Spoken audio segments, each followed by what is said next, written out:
Alright, so for this section of the course, I'm going to be introducing some of Excel's conditional functions.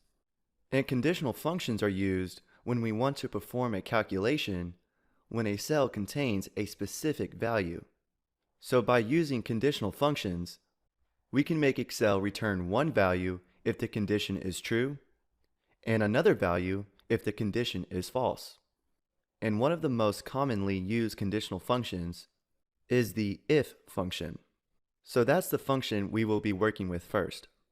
And I want to point out that we will be working inside the if function sheet tab for this video. So to begin, make sure that you have this sheet selected. So what the if function does is that it runs a logical test and then returns one value if the test is true, and then a different value if the test is false. So let's take a look at our example in this worksheet and see how we can apply the if function. So in the first column, we have names, and then in the second column, we have each person's score. And let's say that our goal for column C is to insert a certain value depending if that person's score is a passing grade or a failing grade. So to insert the function, we can type in the equal sign and then start typing if. And then we can give the if function a double click. And then we can open up the function arguments window. And the first argument is the logical test, which is any value or expression that can be evaluated to true or false.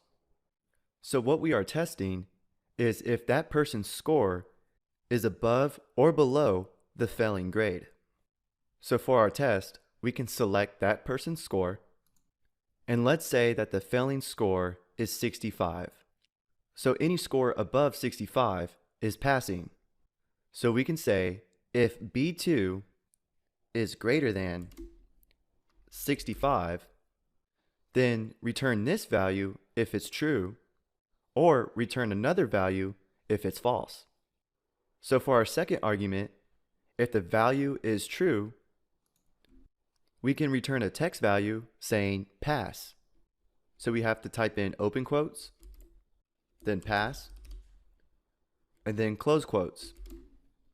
So keep in mind, anytime you're working with text values inside of Excel formulas, you have to put quotes around the text.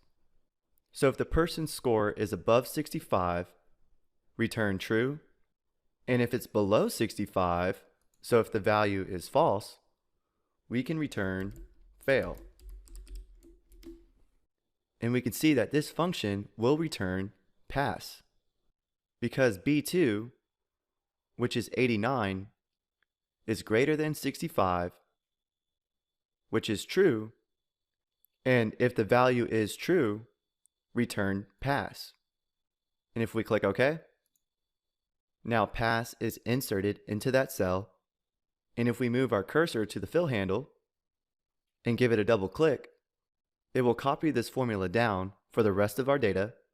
And since we use a relative reference B2 in our formula, that B2 will get changed to B3, B4, and so on. So if we double click our fill handle, it fills the formula for the rest of our data. And if we take a look to see which values got returned, well, we know that 76 is a passing grade, 93 is a passing grade, but for cell C5, the formula returned fail, because 62 is below 65. So if the score is not above 65, that means it's false. And if the value is false, we told the function to return fail. So that's how you use the if function. Now within our formula, we told the function to return the text values of pass or fail.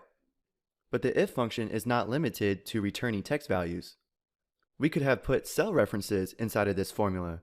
So if the test was true, return the value that's in this cell, and if the test is false, return this other value in this other cell. So we can customize the if function to return the values that you want depending on your needs.